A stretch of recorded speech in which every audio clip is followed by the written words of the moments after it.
Hello everyone and welcome to the class of economics. So dear students, today we will start with Indian economic development, that is our second book, and this is chapter 5th, that is human capital formation. These are the contents which we are going to finish today, that is introduction part, meaning of human capital formation, its sources, importance, problems and condition of human capital formation in India. Starting with introduction part, as we see that we have two kinds of capital, physical and human capital. When we talk about physical capital, it is in the form of material form. It can be plant and machinery, whatever is used for the production of goods as well as services. Plant and machinery, equipments, raw material, factory, building, all these are physical capital. When we talk about human capital, it refers to stock of skill, that means what is there in a labor or in an employee, that is his professional skills, ability, capacity to do the work, his efficiencies, education, his knowledge, skills, all these which is there in the human resource, which is known as human capital. Now, meaning of human capital formation. So, in detail we will do this. Human capital formation basically refers to development or having some abilities and capacity to do the work, skills among the people of the country or population of the country. So, it is the process of acquiring, that is collecting and increasing the number of persons who have skills, education and experience. It can be done through training, it can be done through education, that is having professional skills, learning them. So, there are certain sources of this human, that is how we can get this human capital formation possible. So, there are certain sources. So, we will do this one by one. First is expenditure on education, that means for an employee or for an labor, it is very necessary that he must possess some skill or professional skills or education related to whatever work he will be doing. So, it all depends upon some expenses on education which he needs to do in terms of his schooling, his colleges and so on. So, proper utility of manpower which depends on the system of education which is provided to people and the training along with which is provided to them. So, labor skills can be there, that is a labor skill of an educated person is far better than a labor skill of an uneducated person.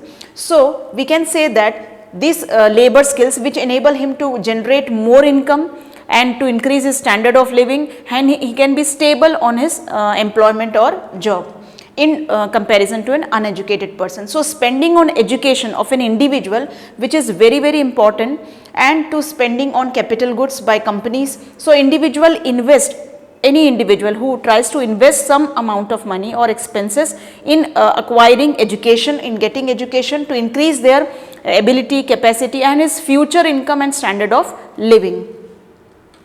Now, education which contributes to economic growth, this is also one of the things that we can say this education, because of education only, if we try to educate all the people or the population of the country, it contributes to economic growth and development. Yes, it is very correct, because education confers higher earning capacity of bit among people, it gives better social standing and pride among people, it enables one to make better choices among many alternatives which is available. That means it depends on an individual when he acquires all the skills, education properly, so he can choose his options, that is the job or anything like that. It also stimulates innovation, that is new ideas, suggestions, inventions will be there if a person is well educated. It facilitates adoption of new technology, that is instead of labor intensive technology he will update himself with capital intensive technology.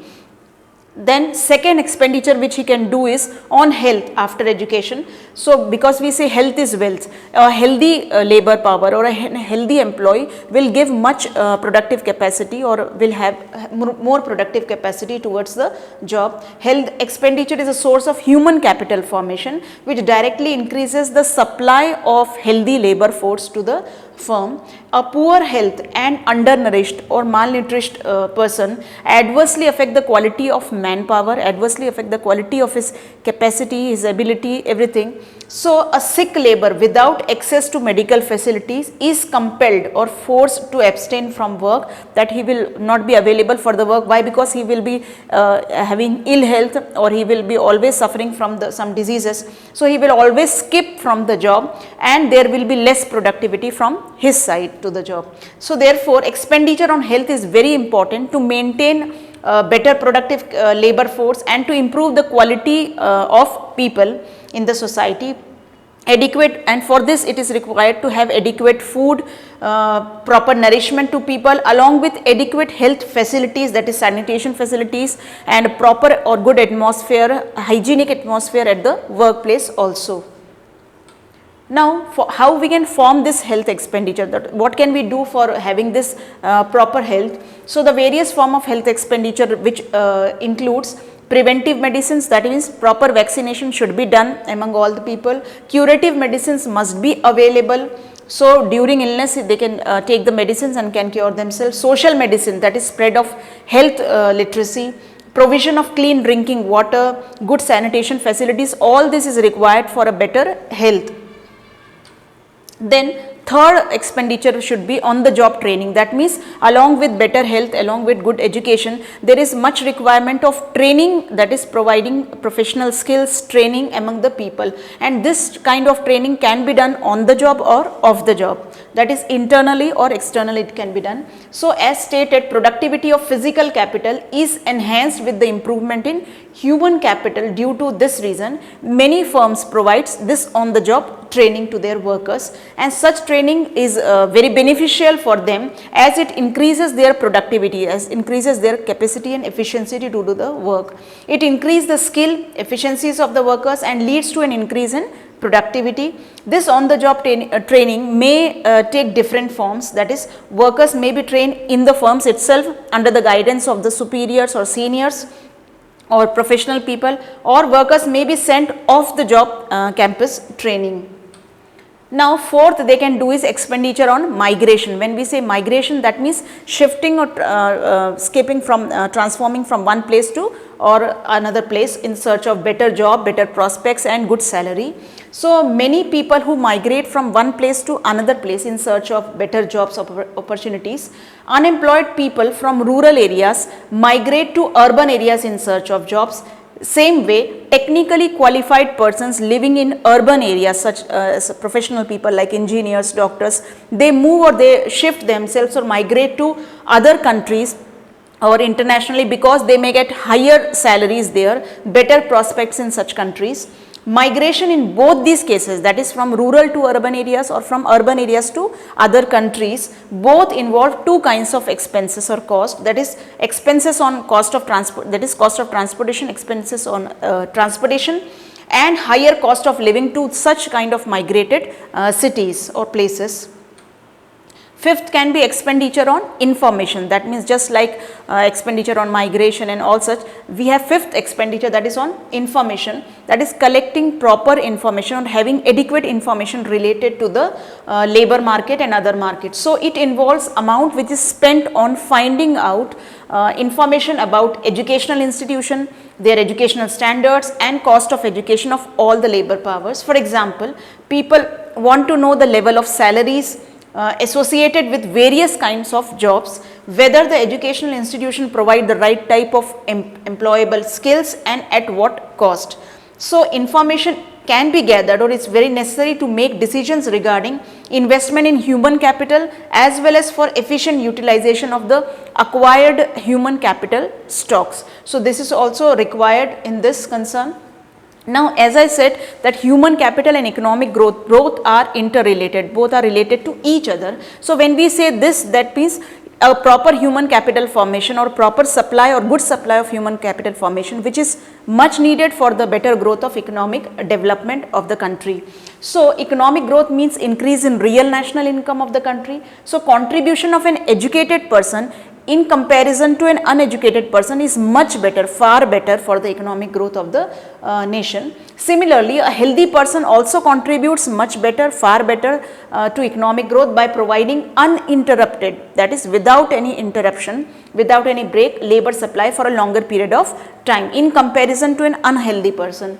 Human capital formation also promotes inventions, innovations, technological improvements, and it is very difficult to prove cause and effect relationship between economic growth and human capital formations due to some measurement problems. So, for example, education measured in terms of years of schooling, teacher pupil ratio and enrollment rates may not affect the quality of the education. So, the relationship between human capital and economic growth flows in either direction. That is, a higher income group or higher income causes building of high level of human capital, and high level of human capital causes growth of income. So, it is related this way. Now, what are the importance or role of human capital formation in a nation or for every one of us? So, first is effective use of physical capital, that is why it is required. So, we can use effectively the physical capital. Physical capital here means building, plant and machinery, equipments, raw material. So, the growth and productivity of physical capital depends mainly on extensive use of human capital formations. So, physical capital can be created by means of hard and intelligent work of human beings, that is hard and intelligent works of human capital, and how they utilize this physical capital properly for the growth of the firm or country. So, hence human skills and their efforts helps in effective utilization or maximum utilization of available physical resources or capital. Second is higher productivity and production. So, human capital formation raises the production. That means, when human capital formation is done, it is increasing the knowledge among people, skilled workers will be ready, and it makes better use of all available physical capital or resources. So, increase in productivity and quality production depends on technical skill of the people, technical skill which is acquired by the people through training, education, which can be acquired only by means of education and training. Investment in human capital helps in acquiring new skills and also having knowledge related to their particular work, so that they can increase their productivity and hence can increase the production also. Third is inventions, innovation and technological improvements. So, human capital formation actually makes or stimulates or influence all three things, that is inventions, innovations and technological improvement. Education provides knowledge to understand the things in a better way, having changes, making changes in the society, and scientific invention can be done, advancement can be done, technologically we can upgrade ourselves if better human capital formation is available with us. So, similarly availability of educated labor force facilitates adaptation, that is to adapt new technology in a better way easily. Increase life expectancy. Formation of human capital formation increase life expectancy rate also, as proper and adequate health facilities if it is available, a healthy labor force is supplied in the market, they can work for a longer period of time, they can be fruitful, they can be productive for a longer period of time, and if they are provided nutritive foods, it enable people to live a healthy long life, and this in turn adds to the quality of their life also. Improves quality of life. Next point, the quality of population depends upon the level of education they are provided, their health, that is good health of a person, and skill formation which they have acquired through training. So, human capital formation not only makes people productive and creative, but also transform or changes the lives of the people, that is increases their lifestyle, their standard of living, a healthy life they can enjoy. People start living and enjoying higher income and more satisfying life.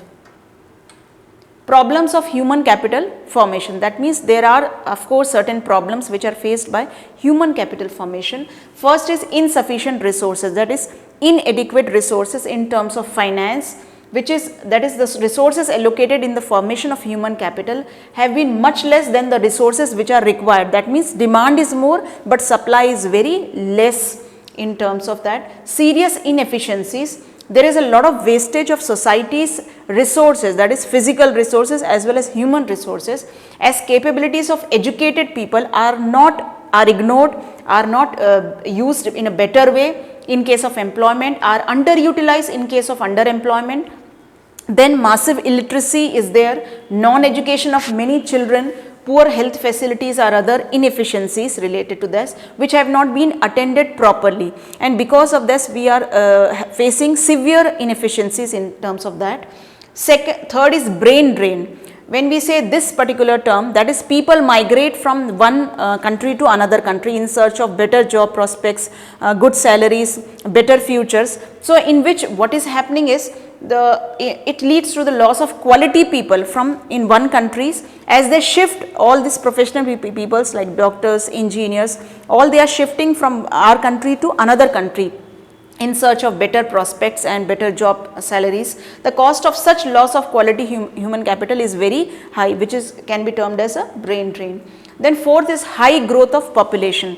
As in India, if we see, population is continuously increasing or speedy increase is there, which adversely affect the quality of human capital. It reduces per head availability of many facilities, okay, many resources which are not available, because of which there is regional disparities, inequalities in income and wealth, and so many other problems takes place. Then fifth is lack of proper manpower planning. There is an imbalance between demand and supply of human resources of various categories, especially in case of highly skilled personnel or professional people. The absence of their balancing has resulted in wastages of resources. Then sixth is weak science and technology.